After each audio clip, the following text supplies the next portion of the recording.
Our setup for fishing on Passage is pretty simple. We use 2 rods and reels, a flatline teaser, and a gaff. The rods and reels are both Penn International 80s, and they're both spooled with 800 yards of 130-pound test line. The line is 600 yards of Dacron backer and 200 yards of monofilament top shot. This makes it easier to replace just the 200 yards of monofilament top shot as the sun degrades it over time, and you don't have to replace all of the line.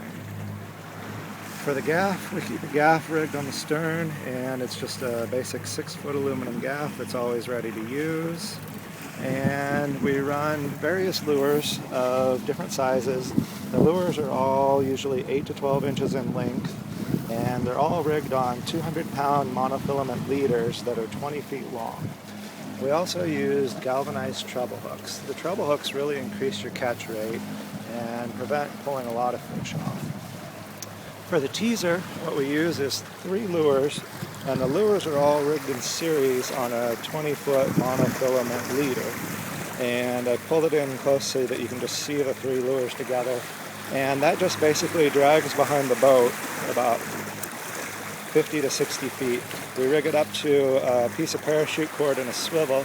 As you can see, the lures are just designed to skip across the surface and create a lot of action, which draws the fish up from down deep. Both of the lines run out the stern. We keep one off the starboard side and one off the port side. And we'll run one of the lines 60 to 70 yards back, depending on the wave action. You always want it to be pulling through the waves and not jumping out. And then the other one will run probably 20 yards back behind the teaser. Setting up the reels. The rods and reels both have 130-pound test line, and we set the drags at about 30 pounds. And when we're fishing, we back the drags off about halfway so that you can actually take and pull the line off by hand. And you'll hear that we have the clicker turned on, so when a fish strikes, you can hear from down below that a fish is on.